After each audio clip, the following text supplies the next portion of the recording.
Hello students, welcome to our YouTube channel. देखो, आज हम लोग बात करेंगे एसएससी सीजीएल 2023 के जो एग्जाम हुआ था 25 जुलाई शिफ्ट 1 के क्वेश्चन देखेंगे। ठीक है, ये जो शिफ्ट थोड़ा सा मॉडरेट लेवल की है। ठीक है, दो तीन क्वेश्चन ऐसे हैं जो आपको दिक्कत करेंगे या उस टाइम पीरियड पे सॉल्व नहीं हो पाएंगे। ठीक है, तो चलिए शुरू करते हैं।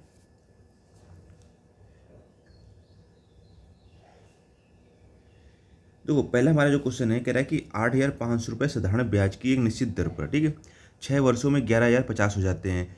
यदि दर स्वयं की 1.8 गुनी हो जाए तो 5 वर्ष में उसी मूलधन पर प्राप्त होने वाला मिश्रधन कितना होगा। ठीक है, देखो रहा, अब 6 वर्षों में ये 11,050 हो रहा है, 8,500, यानी ये हुआ कि ये 11,050 क्या होगा, आपका अमाउंट होगा। ठीक है, और ये चीज़ होगी आपकी प्रिंसिपल 8,500। तो इसको अगर माइनस करते तो हमारा क्या मिलता है, एसआई मिलता है। ठीक है, तो इसको जो 5, 10 में 5 गए 5 और 10 में 8 गए 2, तो 2,550 क्या मिल जाएगा, आपका एसआई मिल जाएगा। हमें रेट ऑफ इंटरेस्ट निकालना होगा यहाँ से। ठीक है, तो रेट ऑफ इंटरेस्ट निकालने का फॉर्मूला होता है SI into 100 upon principal into time. तो एसआई जो हमारा आया है वो 2550 आया है इंटू 100। ठीक है, प्रिंसिपल जो हमारा है वो है 8,500 इंटू टाइम कितना दिया हुआ है, ये 6 वर्ष दिया हुआ है। ठीक है, तो 2 जीरो से 2 जीरो गए, इसको काटेंगे तो 17.85, इसको काटेंगे तो 50 25 और 5 एकम 5, ठीक है, और जीरो 17 तिया 51, 30 हो जाएगा। इसको काटेंगे तो 6 पंचे 30। ठीक है, तो जो रेट ऑफ इंटरेस्ट आ जाएगा वो कितना आ जाएगा, 5% आ जाएगा। ठीक है, अब कह रहा है कि ये दर स्वयं की 1.8 गुनी हो जाए, तो जो अब नई दर है वो 1.8 हो जाएगी। तो इसको लिख लेंगे RN, तो 1.8 कर दो इसका, तो ये जाएगा 9 हो जाएगी। ठीक है, अब देखो, एक साल में अगर 9 रुपये ब्याज मिलता है तो 5 साल में कितना मिलेगा, 45 एसआई। ठीक है, 45% हो जाएगी। हमको पता है कोई प्रिंसिपल कितना होता है, 100% होता है। अब अमाउंट क्या होता है, प्रिंसिपल प्लस एसआई। ठीक है, ये हो जाएगा 145। ठीक है, तो हमें मतलब निकालना है कि हमें अगर मूलधन का 8500 का 145% निकाल लें हम लोग, तुम्हारा आंसर हो जाएगा 2 जीरो से 2 जीरो गए। ठीक है, अब 85 मल्टीप्लाई कर दो 145 में, तो 50 25 और 14 70 तो 72। ठीक है, 8 5 40, 14 8 112 और 4 116, 5 2 7 6 13, 12,325। ऑप्शन नंबर आपका चौथा करेक्ट हो जाएगा।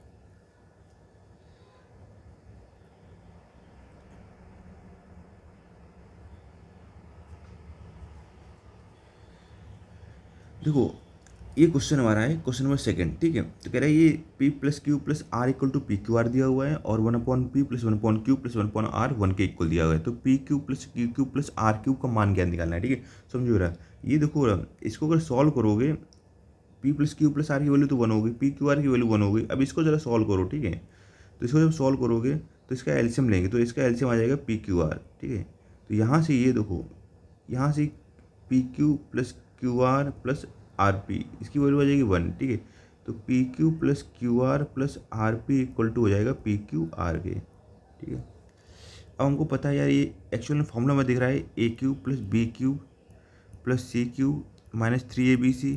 ठीक है, और एक ब्रैकेट में होता है A plus B plus C और A plus B plus C का whole square minus 3 AB plus BC plus CA। बस इसी फॉर्मूले पे हम लोग बेस्ट करेंगे। ठीक है, देखो रहा, यहाँ पर ए की जगह क्या होगा, P होगा, तो हमें क्या निकालना है, P क्यूब।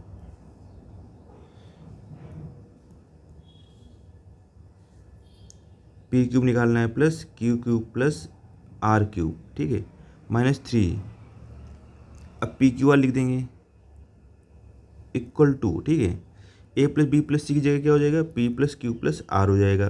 फॉर्मूले कन्वर्ट कर लेंगे। ठीक है, यहाँ पर हो जाएगा P plus Q plus R का whole square minus 3 PQ plus Q R plus R Q. ठीक है, इसकी वैल्यू तो पी क्यू आर की वैल्यू देखो क्या दी हुई है, इसकी वैल्यू 1 दी हुई है। ठीक है, इसकी वैल्यू कितनी दी है, 1, तो लिख लो। तो ये हो जाएगा P Q plus Q Q plus R Q minus 3 हो जाएगा, कोई दिक्कत नहीं, equal to P plus Q plus R की वैल्यू भी 1 दी हुई है। ठीक है, तो ये 1 हो जाएगा। P plus Q plus R का होल स्क्वायर यानी 1 का स्क्वायर माइनस 3, और P Q plus Q R plus R Q की वैल्यू वही होगी जो पी क्यू आर की, और पी क्यू आर की वैल्यू क्या है, 1 है। तो जब इसको सॉल्व करेंगे तो 1 इंटू माइनस 2, ठीक है, और ये माइनस 3 उठ के इधर आएगा तो माइनस 2 प्लस 3 कितना हो जाएगा, प्लस का 1। तो हमारा ऑप्शन नंबर चौथा करेक्ट हो जाएगा। देखो क्वेश्चन नंबर तीसरा क्या कह रहा है, इसकी वैल्यू निकालनी। तो हमें पता है 1 माइनस साइन स्क्वायर थीटा क्या होता है, कॉस स्क्वायर थीटा, और अंडर रूट लगा हुआ है तो केवल बाहर क्या आएगा, कॉस थीटा आएगा, और sec theta into cos theta एक दूसरे को उल्टे होते हैं, ठीक है, इसका आंसर 1 आता है। ठीक है, यह आपको पता है सेक थीटा का उल्टा क्या होता है, 1 upon cos theta into cos theta. तो कैंसिल आउट हो गया, हमारा आंसर कितना हो गया, 1।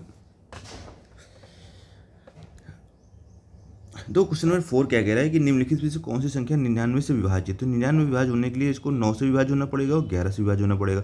9 से विभाज्य होने का रूल क्या कहता है कि जो आपको सभी संख्याओं का जोड़ है वो 9 से कटना चाहिए। ठीक, 11 से क्या होता है कि इवन प्लेसेस का सम ऑड प्लेसेस के सम के इक्वल होना चाहिए। ठीक है, तो देखते रहे इसमें देखो 7 8 7 15 6 21 6 27, तो 27 है तो 9 से तो कट जाएगा 3 बार, बिल्कुल सही है। ठीक है, अब इसमें इवन प्लेसेस देखते हैं, 7 6 13 और 6 19, तो इनको जोड़ लिया। ठीक है, और ये 8 और 0 तो 11, तो ये 11 का मल्टीपल है, 11 से कट रहा है तो मतलब ये नंबर क्या होगा, ठीक है, 99 से विभाजित हो गया। 9 से भी कट रहा है और 11 से भी कट रहा है। ठीक है,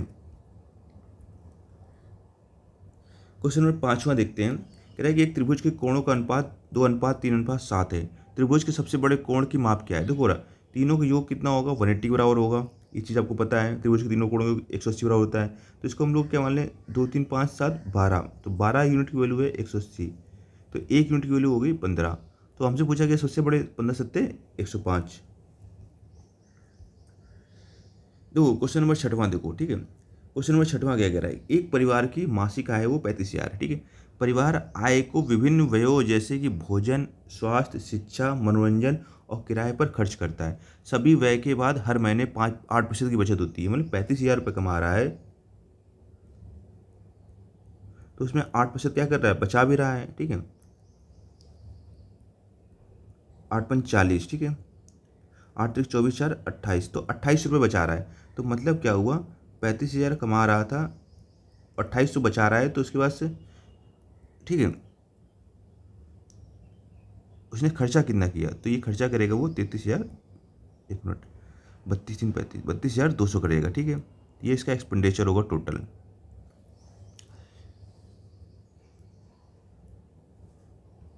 अब देखो रहा, अब किस आधार पे ये खर्चा करता है ये भी देखेंगे हम लोग। तो कह रहा है कि स्वास्थ्य पर भोजन की तुलना में 50% अधिक है। तो स्वास्थ्य है ऐसे मान लेते हैं, भोजन की तुलना में 50% अधिक है, तो 50% मतलब होता है 1/2। ठीक है, ये चीज़ समझ में आनी चाहिए यार, बेसिक है। 50% मतलब होता है 1/2, अगर कोई भी चीज़ 2 है, एक अधिक होगा तो कितना हो जाएगा, 3/2। ठीक है, नेक्स्ट लाइन पे कहता है कि जबकि भोजन पर व्यय मनोरंजन पर व्यय का 3 गुना होता है। ठीक है, तो आपका भोजन पर व्यय है वो मनोरंजन पर व्यय का 3 गुना होता है। मनोरंजन पे 1 होगा तो भोजन में कितना होगा, 3 गुना होगा। ठीक है, तो यहाँ से देखो रहा, ये 2 यूनिट है, यहाँ पर 3 यूनिट है, दोनों को इक्वल करेंगे तो यहाँ पर 3 से मल्टीप्लाई करा देंगे, यहाँ पर 2 से। तो ये भोजन 6 2, यहाँ पर भी ये स्वास्थ्य पे, ठीक है, जो स्वास्थ्य पे खर्चा आ जाएगा 9 आ जाएगा और भोजन पे खर्चा आ जाएगा 6 यूनिट। ठीक है, यहाँ तक कोई दिक्कत नहीं। अभी क्या कह रहा है, वहीं स्वास्थ्य पर होने वाला व्यय शिक्षा पर होने वाले व्यय का आधा है। ठीक है, तो स्वास्थ्य पर होने वाला व्यय, ठीक है, शिक्षा को ऐसे से दे देते हैं, ठीक है, होने वाले व्यय का आधा है।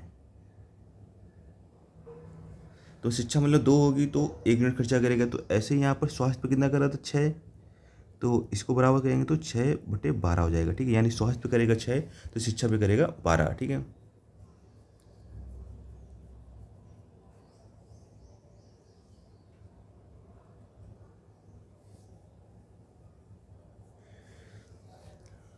किराए पर व्यय भोजन, अब देखो रेंट वाली बात आ रही है, तो रेंट वाली बात, ठीक है, यानी किराए पे व्यय। ठीक है, भोजन, स्वास्थ्य और शिक्षा, तो भोजन कौन सा है, भोजन के 6, स्वास्थ्य पे क्या है 9। ठीक है,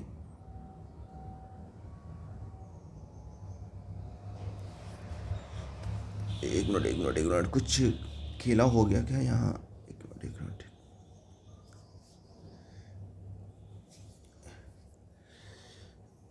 एक चीज़ यहाँ पर देखो देखो देखो देखो देखो देखो देखो। स्वास्थ्य पर होने वाला व्यय शिक्षा पर होने वाले व्यय का आधा है, ठीक है। स्वास्थ्य पर होने वाला व्यय शिक्षा पर होने वाले व्यय का आधा है, ठीक है। तो यहाँ पर देखो स्वास्थ्य पे क्या व्यय हो रहा है, वो 9 हो रहा था यार, ठीक है। तो यहाँ पर ये 9 का मल्टीप्लाई होगा। एक मिनट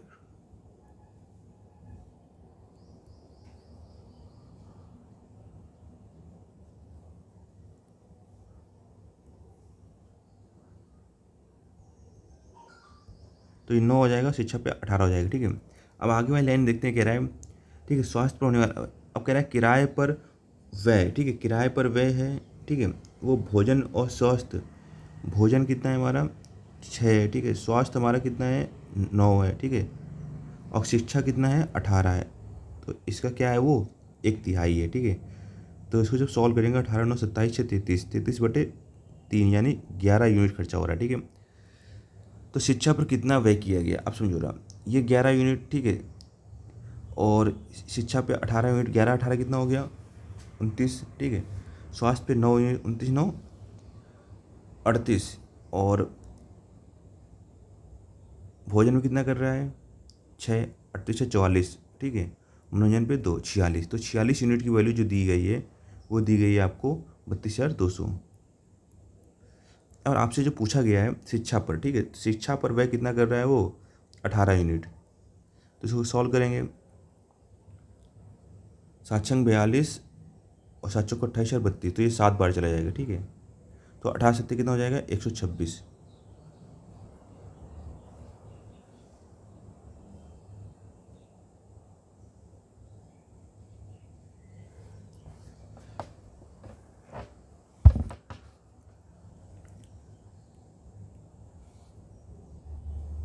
क्वेश्चन में 7 में देखो क्या कह रहा है कि ए है किसी कार का 1/3 भाग 32 दिन में कर सकता है, ठीक है। तो यानी इसका मतलब ये हुआ अगर 1/3 भाग करता है वो 32 दिनों में, तो एक भाग करता है वो 32 दिनों में, 3 भाग करेगा ज़्यादा दिनों में, तो 32 गुणे 3 96, ठीक है। ऐसे ही है बी है किसी कार का 37%, 37 से 1/2 भाग। तो 37 से 1/2 भाग होता है वो 3/8 होता है, ठीक है। ये करता है आपका 24 दिनों में, तो ये इसका कितना है 8 गुना है, ठीक है। तो 8 भाग करेगा ये 64 दिनों में, ठीक है।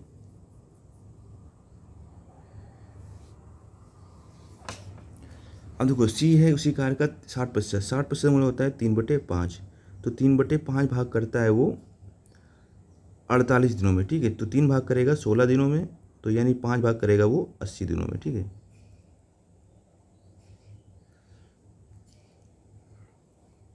तो यहाँ से हम लोग इन लोग का टोटल अगर, ठीक है, वर्ग निकालें तो उसको काटेंगे 16 से, तो 16 से 96, 16 चौक 64, 16 5 80, मतलब 16 तो इसका फैक्टर हो गया। अब 2 से काटेंगे, 2 3 6, 2 3 4 5, तो 3 दूनी 6 पंचे 30, दूनी 60, 16 चौक 960, ठीक है।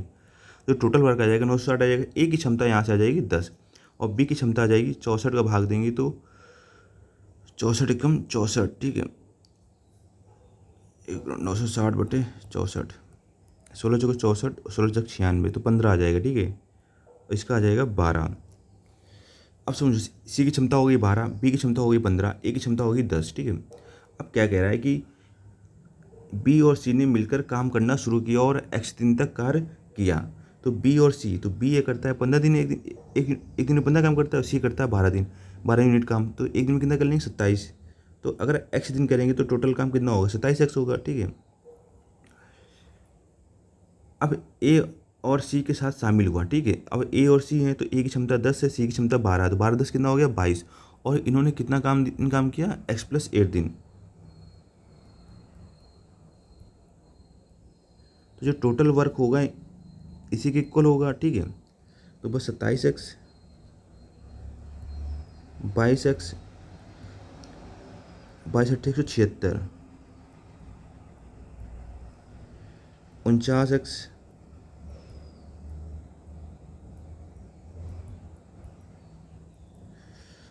तो दो कितना बचेगा 10 में 6 गया 4, ठीक है। 15 में 7 गया 8, 8 में 1 गया 7, ठीक है। तो 49x, इसको काटेंगे 7×7 = 49 और 7×7 1284, ठीक है। 7 से काटेंगे तो 16 बार जाएगा। तो यहाँ से x की जो वैल्यू आ जाएगी वो 16 आ जाएगी, ठीक है। अब देखो क्वेश्चन क्या कह रहा है कि 3.5x दिनों में, तो 3.5x की वैल्यू 16, ठीक है। सी द्वारा अकेला उस कार्य का कितना भाग पूरा होगा, ठीक है। तो सी की क्षमता कितनी है, 12 है, ठीक है। और टोटल काम कितना है, 760 है, ठीक है। तो 760 को क्या कर लेंगे, नीचे कर लेंगे, ठीक है। तो पॉइंट हटाएंगे, एक जीरो आ जाएगा, ठीक है। तो इसको तो हो रहा है 5 7 35, 960 है, सॉरी, ठीक है, 960। ये इसको काटो, 16 7 16 से 96, 600 हो गया, ठीक है। 5 7 35, 120 हो गया। 12 से काटेंगे, 12 दाम 110, ठीक है। तो जो टोटल रिमेनिंग काम होगा वो 7/10 होगा, ठीक है। या सी द्वारा उस काम को कितना भाग किया गया होगा, 7/10 भाग किया होगा, ठीक है। सॉरी,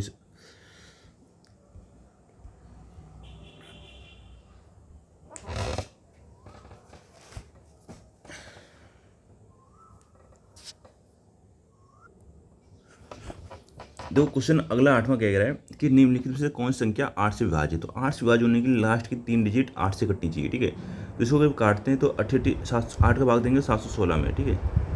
तो 8 64, 76, 8 72, तो 4 बच रहा है, ठीक है। मतलब नहीं जाएगा, ठीक है। तो मतलब 4 इससे तो कम होना चाहिए, ठीक है। तो 4 इससे कम क्या है, 87 16, 8 या 716, 4 कम कितना है, 8 या 1 या 8 18 712, यही हमारा कट जाएगा, ठीक है। ये हमारा आंसर हो जाएगा। आप डिवाइड करके भी दे सकते हो, ठीक है। 712 में 8 का 8 64, ठीक है, 72, 8 72। तो क्वेश्चन नंबर 9 क्या कह रहा है,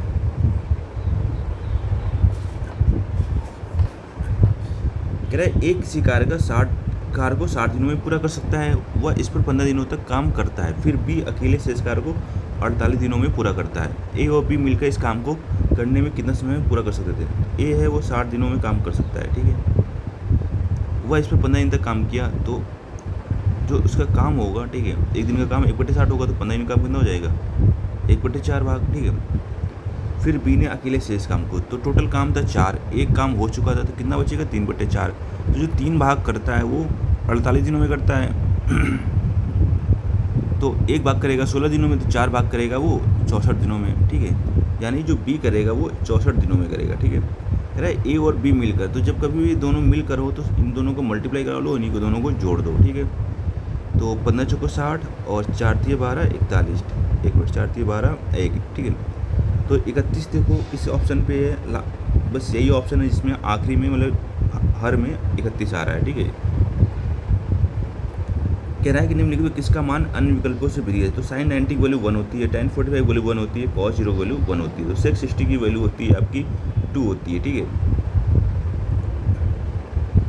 अब देखो रहा, ये है क्वेश्चन नंबर 11, ठीक है। कह रहा है tan -1125 का मान क्या था। देखो पहली बात तो ये है कि ये माइनस थीटा होता है, यहाँ पर आपकी जो, ठीक है, सेक और कॉस पॉजिटिव होते हैं, बाकी सब निगेटिव होते हैं। तो यहाँ पर ये हो जाएगा -tan थीटा, ठीक है।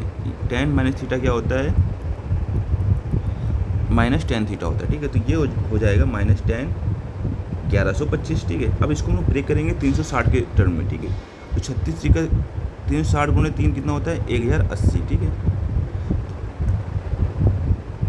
-tan इसको ले सकते हैं 3 × 360, तो ये 1080 हो गया, और प्लस 45, ठीक है। जोड़ोगे तो 1125 हो जाएगा, -tan।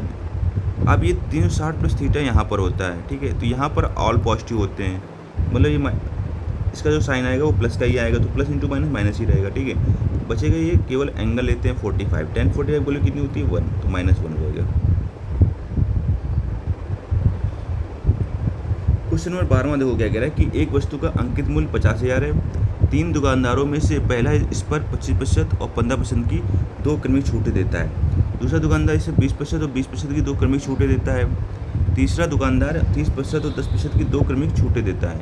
ग्राहक को किस दुकानदार से अधिक लाभ प्राप्त होगा। देखो इस टाइप के क्वेश्चनों को 25 से 15 है, ठीक है, और 20 से 20 है, ठीक है, और 30 से 10 है। ठीक है। अभी क्या कर लो, आप इन दोनों को मल्टीप्लाई कर लो, 300 आ रहा है, ठीक है, 400 आ रहा है, और ये 15 5 75, 15 337, ठीक है। तो इसमें से जिसका मल्टीप्लाई सबसे कम होगा, ठीक है, उसमें दुकानदार को ग्राहक से ज़्यादा लाभ प्राप्त होगा, ठीक है। सॉरी, ग्राहक को दुकानदार से ज़्यादा लाभ प्राप्त होगा, ये लैंग्वेज यहाँ पर ग्राहक को, ठीक है।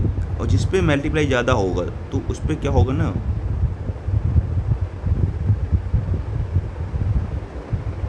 एक मिनट, हाँ ठीक है, उस पर क्या होगा, दुकानदार को प्रॉफिट होगा, ठीक है। और जैसे इसको देख लेते हैं, अगर इसको सॉल्व भी करना चाहे तो 25 5 10 40, 15 5 75, ठीक है, और 15 3 7 37, तो यार 36 दशमलव कुछ आ रहा था, ठीक है। यहाँ पर सॉल्व करोगे 36 आ रहा है, एक मिनट, इसको 40 हो गया, 40 और माइनस 2 दूनी 4, 36 आ रहा है, ठीक है, और 30 10 20 माइनस 30 10 40 माइनस 3, 37 आ रहा है, ठीक है। तो यहाँ पर हम लोग 15 5 75, 15 30 7 37, 4 मानेंगे, ठीक है, तो 4 मानेंगे तो यानी 36.25।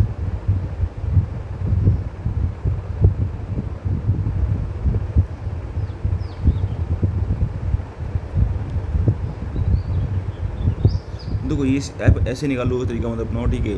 इस तरीके में थोड़ा सा और इसको रिसर्च करता हूँ, फिर बताता हूँ, ठीक है। आप डायरेक्टली इसका फॉर्मूला फाइंड करो, x + y - xy / 100 से, ठीक है।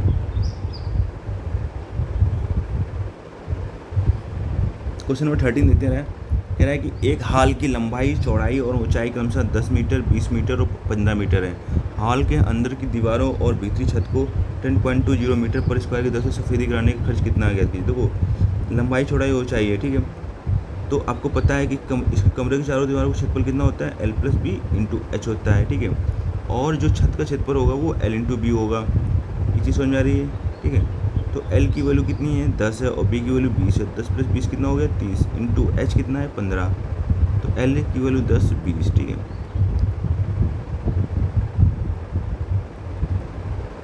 ये हो गया 200, ठीक है। यहाँ सॉल्व हो गया, 30 दूनी 60, 15 छक्का 90, 900 + 200 हो गया 1100, ठीक है।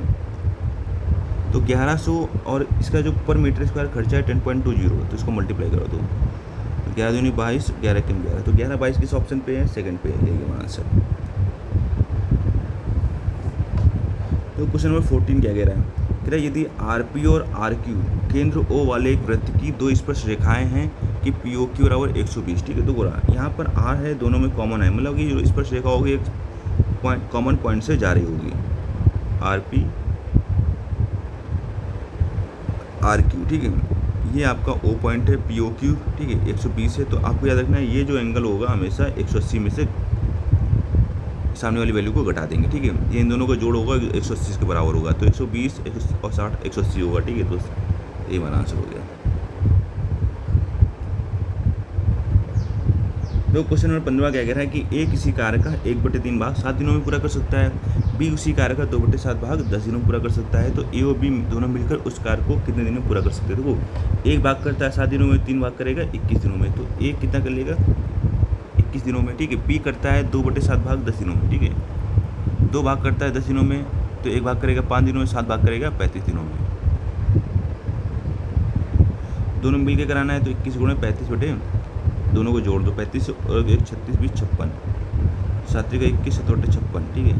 तो बटे में 8, तो 8 तो कई तीनों ऑप्शन पे आ रहा है, ठीक है। तो ऐसे नहीं कर सकते, 35 का 105, ठीक है, बटे 8। तो इसको सॉल्व करना, 8 कम 8 2 25, 8 का 24, 13 से 1/8।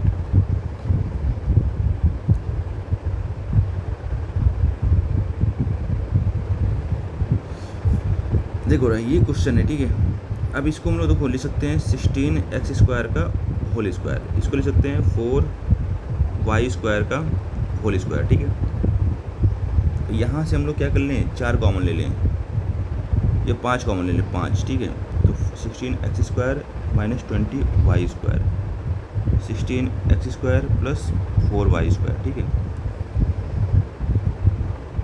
तो ये 1/5, ठीक है। अब ये देखो रहा है ये फॉर्मूला हो गया a - b और ये हो गया a + b, तो a² - b² होगा, और ऊपर भी क्या लिखा हुआ है a² - b², तो ये और ये कैंसिल आउट हो जाएगा, तो हमारा आंसर कितना आ जाएगा 1/5।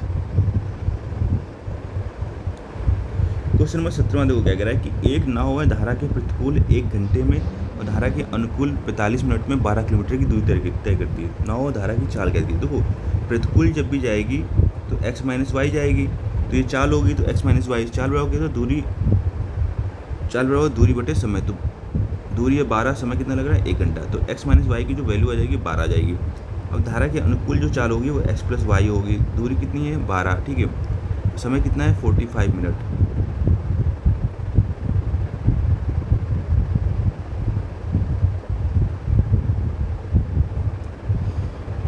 तो नौ धारा की चाल निकालना है। देखो x माइनस वाई बराबर 12, x प्लस वाई बराबर 16, तो x की चाल निकालनी है, दोनों को जोड़ दो एक बार, 16 12 28, 2 का भाग दे दो 14, ठीक है।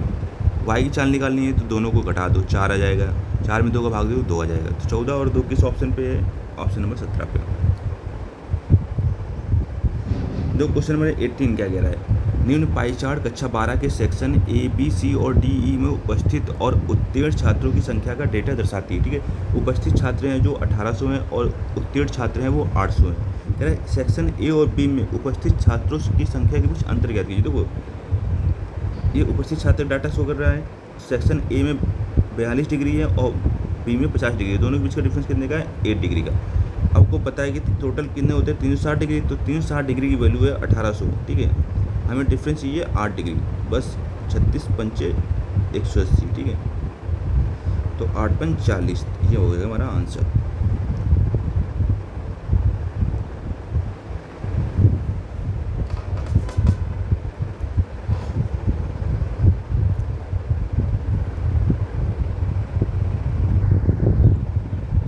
क्वेश्चन नंबर 19 क्या कह रहा है कि P और Q मिलकर किसी कार्य को 4 से 2/5 दिनों में करते हैं। तो इसको अगर लिखते हैं सही से तो 5 को 20, 2 22/5, ठीक है। R और S उसी कार्य को 4 से 8 दिनों 4 से 8/9 दिनों में करते हैं। तो इसको अगर सही से लिखेंगे तो 9 को 36, 8 44/9। तो यदि P Q R S एक साथ कार्य करते हैं तो उसी कार्य को पूरा करने के लिए उन्हें कितने दिनों की आवश्यकता होगी। यहाँ से हम लोग टोटल वर्क निकालेंगे, तो ये 22 है और ये 44 है, तो 22 और 44 का अगर एलसीएम लेते हैं तो क्या आएगा 44 ही आएगा, क्योंकि 22 इसका मल्टीपल है। अब इसका P प्लस Q की क्षमता निकालते हैं तो 22 से भाग देंगे 44 में 2 बार जाएगा, नीचे वाले से मल्टीप्लाई कर देंगे 5 नहीं 10, 44 से भाग देंगे 44 में 1 बार जाएगा, नीचे वाले से मल्टीप्लाई करेंगे 9, ठीक है। तो P प्लस Q की क्षमता 10, R प्लस S की क्षमता 9, तो P plus Q plus R plus S की जो टोटल क्षमता हो जाएगी वो आ जाएगी 19। हमें काम कितना कराना है 44, तो 44/19, तो 19 दूनी 38, 6 44। देखो क्वेश्चन नंबर 20 क्या कह रहा है, दो त्रिभुजों की 3 भुजाएं सर्वांगसम, ठीक ये है, तो गलत कथन चाहिए। देखो दोनों त्रिभुजों का क्षेत्रफल अलग अलग होगा। यार जब भुजाएं बराबर हैं तो क्षेत्रफल अलग अलग हो ही नहीं सकता है, ठीक है। बस यही कथन क्या हो जाएगा, गलत हो जाएगा। क्वेश्चन नंबर 21 क्या कह रहा है, देखो मोना ने आभूषणों के 2 सेट प्रत्येक 4000 में खरीदे। उसने आभूषणों के इन सेटों में से एक को 8% लाभ पर, दूसरे को 6% की हानि पर बेचा। इस पूरे लेन देन में उसे होने वाली कुल हानि और लाभ की गणना कीजिए। देखो 4000 है, ठीक है, एक को 6% हानि पे बेच रहा है, ठीक है, 4000 है, एक को 8% लाभ पे बेच रहा है। देखो यहाँ से हानि निकालेंगे तो परसेंटेज से 2 जीरो गायब, तो 240 रुपये की हानि आ गई, ठीक है। परसेंटेज से 2 जीरो गायब तो 320 रुपये प्रॉफिट आ गया, ठीक है। तो अब इनके बीच का डिफरेंस कितने का है 60-80 का, ठीक है। तो ये 320 प्लस वाली वैल्यू तो ज़्यादा है, तो 80 रुपये उसको क्या होगा प्रॉफिट होगा। क्वेश्चन नंबर 22 देखते हैं, कह रहा है कि रमेश ने अपने गृहनगर जाते समय पहले 250 किलोमीटर की दूरी 75 किलोमीटर पर घंटे की चाल से, ठीक है, अगले 250 किलोमीटर की दूरी 85 किलोमीटर पर घंटे की चाल से तय की। पूरी यात्रा के दौरान उसकी औसत चाल क्या थी। तो औसत चाल का फॉर्मूला होता है कुल दूरी बटे कुल समय।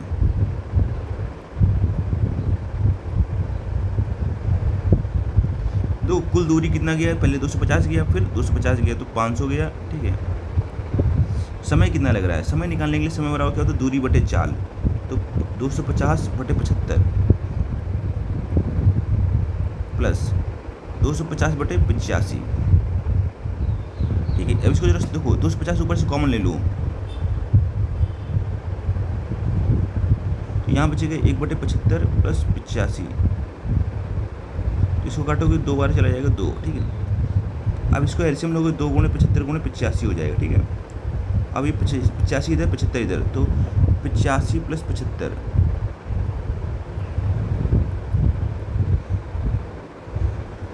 5 5 10, 8 7 15 16, ठीक है। 15 5 75 32, ठीक है। 16, 15 5 75, 15 8 120 27 बटे 16, 16 7 112, ठीक है। 16 नहीं है 144, तो ये लगभग अब अभी भी है, तो ये सॉल्व करोगे तो 7.969 आएगा, तो ऑप्शन नंबर आपका पहला करेक्ट हो जाएगा। क्वेश्चन नंबर 23, ठीक है।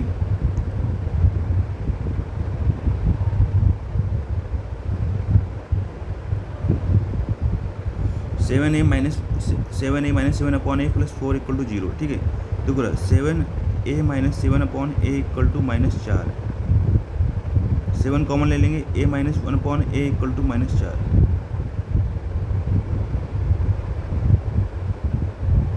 इसकी वैल्यू निकालनी है। देखो ना, a³ - 1 अपॉन a³, ठीक है। तो इसका क्यूब कर देंगे तो -4/7 का होल क्यूब, माइनस है तो प्लस कर लेंगे, 3 गुणे -4/7,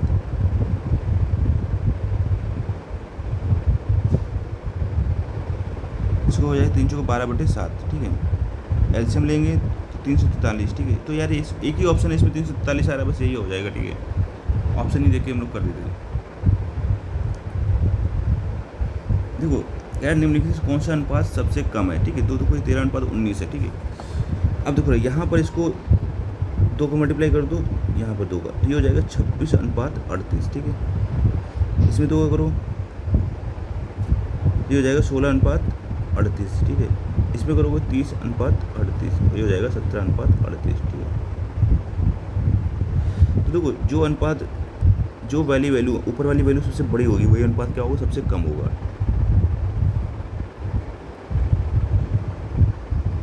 क्वेश्चन नंबर 25 देखो क्या कह रहा है कि दी गई तालिका एक इलाके के 100 परिवारों की मासिक आय को दर्शाती है, ठीक है। कह रहा है 19,000 से 22,000 सीमा वाले परिवारों की संख्या क्या है, तो 19,000 से अधिक है 50 और 22,000 से अधिक है 33, तो इनके बीच का डिफरेंस कितने का, 17, तो वही 17 बंदे होंगे जो इस सीमा वाले परिवार में आते होंगे।